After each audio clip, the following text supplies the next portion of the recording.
Well, hello, third graders. Nice to know that you're ready for some math, thinking about math, ready for a challenge. Today is lesson 11. As yesterday we worked with factors of 8, and today we move on to one of those days that's dedicated to problem solving. And in my opinion, this is where math really happens, when we use the math to solve problems. And I hope that you're eager and ready to tackle a few problems. What I want to do with you right now is model two problems. One on page 135. And if you're open to that page, awesome. We'll do one together, and that'll leave two others. And then I'm going to do one on the next page. And the problems on these two pages differ. I would consider the problems on this page to be basic. And by basic, I mean one-step problems that involve multiplication or division. Okay? And I consider the problems on this second page to be more complex. Okay? And complex in this case refers to them being two-step problems. Alright? And so these, if you're ready for a challenge, you accept the challenge and you want to push yourself, I think that would be absolutely awesome if you want to tackle the problems here, take a picture and share them with me. But if you choose to do the basic page, that's okay, because this is grade level type challenges. What I want to see, and what we're going to focus on here in school, in class, once again, is the RDW. And each of these problems here indicate we want a tape, and we want you to use an unknown letter. I mean, a letter to represent the unknown. It won't be an unknown letter. In fact, it's known. They want us to use an N, an M, and a C. It's known, but it represents the unknown. Okay? So there's the introduction. Let's do a problem on this page, and let's do one on the next page together. R for read. Miss Santor divides 32 students into 8 equal groups for a field trip. Draw a tape diagram. Label the number of students in each group as n. Write an equation. Solve for n.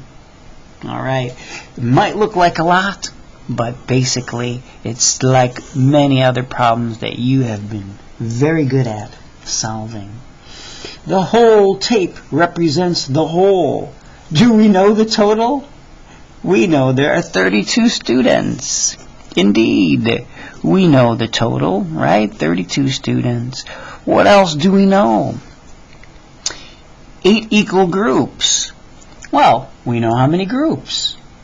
Then what we can do with this tape is make sure the tape shows 8 segments. Each of the segments represents a group. Hey, we're good at this. 1, 2, 3, 4, 5, 6, 7, 8. We've got 8 groups. Sometimes I even like to write that so I can see it. So what's obviously missing is the size of the group, right? And I'm just going to label one of these, put a question mark there, and there's the size. And the size is what is n. N, size of the group. So using what we know, the total, and the number of groups, I can create a division sentence, and that will lead us to solving the unknown, to finding the unknown. We know the total's 32. We know there are 8 equal groups. This matches division beautifully to find the size of the group, which we're calling n. Okay? Now what we can do is the count by strategy. Let's count by 8s until we get to 32. This connects us to yesterday's lesson. Here we go. 1 8 is 8. 2 8s, 16. 3 8s, 24. 4 8s, 32. Hey, did we just get to our total, 32? Yep. How many 8s in 32? 4. N is equal to 4, right? 4 groups. 4 is the size, pardon me, of each group. And so we could come back here and we could say 4, 4, 4. We wouldn't have to, but we did solve it. And the tape will look complete if we did it that way. Finally, a statement that says, answers the question, right? There are 4 students, and I'm going to use the word per. That means in each, right? Per group. Okay? Now, this is a solid answer. This shows a drawing, right? It's labeled by groups, size of group, and total. There's a number sentence that uses an unknown. We solved for the unknown. We made a statement to answer the question. This is a high-quality response, and this is what we seek. This is what we go for. Okay? That was a basic one-step problem. We turn the page, look at the first one, and read, right? 8 boys equally share 4 packs of baseball cards. Okay. Each pack contains 10 cards. How many cards does each boy get? All right. Sometimes I read something and I think maybe I ought to read it again. Let's read it and make the tape for the first part. 8 boys equally share 4 packs of baseball cards. So we know there's 4 packs, and each pack contains 10 cards. Well, if I know there are 4 packs of cards, and I know that each pack contains 10, well, let's figure out how many cards there are. We don't even know how many cards there are, right? That's the unknown. How many cards are there in total? Cards. I'm going to put a question mark. Cards. I don't know. Do we know number of groups? 4 packs. 4 packs, number of groups. Let's make this first tape show the number of groups. We're calling them packs, but a pack is the same as a group, right? So there's 4 packs. Got it. I'm labeling for what I know. Each pack contains 10. Oh, all right, we know size. We know the size of each pack. The size is 10. Well, all right. Each pack has 10. So we've labeled this first tape, and it's going to tell us the number of cards. So 4 groups of 10, 4 packs of 10 gives us the total number of cards. Since this is cards, let's call it C.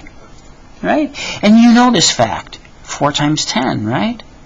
4 10s, 10 4s. C, the cards, is equal to 40. There are 40 cards, right? Now, you might be thinking, hey, I'm done. 40 cards. Some of us, some 3rd graders will think, I'm done. There are 40 cards. But when we look back to the problem and reread it, 8 boys share these cards. How many cards does each boy get? We have part 2 of this problem right now. Now we know there are 40 cards, and we know how many boys there are. How many boys are there? 8. I feel like I can make another tape, right? And in this tape, I'm going to relabel it for what we know. We just found out there's a total of 40 cards, so I'm going to say that, 40 cards, right? And we know there's 8 boys. Now, if there's 8 boys, is 8 boys is the number of groups, the number of kids sharing it. So let's take this tape and make it show 8 groups for 8 boys. 1, 2, 3, 4, 5, 6, 7, 8. There's 8 boys. And that represents the 8 groups. Do we know the size? That's how many cards each boy gets. That's what we're solving for. We're solving for the size. We're solving for the number that each boy gets. Right?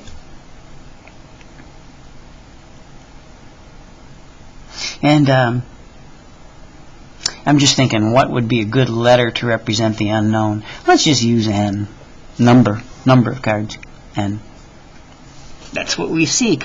Do we have enough information to make an equation to find N? Well, do we know the total?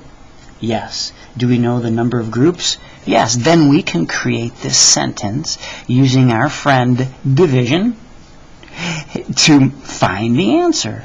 40, the total, divided by the number of groups, or boys, will tell us N, the size of the group. And we can use the count by the number of boys till we get to 40. And here we go. 8, 16, 24, 32, 40. We got to 40. And what is our answer? N is equal to 5. We've done it. We've done it.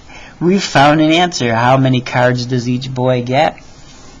Each boy gets 5 cards. All right. I earlier called this kind of problem complex because there are 2 steps. Is it possible for you to succeed with this? Of course. I believe in you. You can do a 2-step problem, but does it require you to be careful? Yes. Should you consider maybe reading this problem once, twice, 3 times?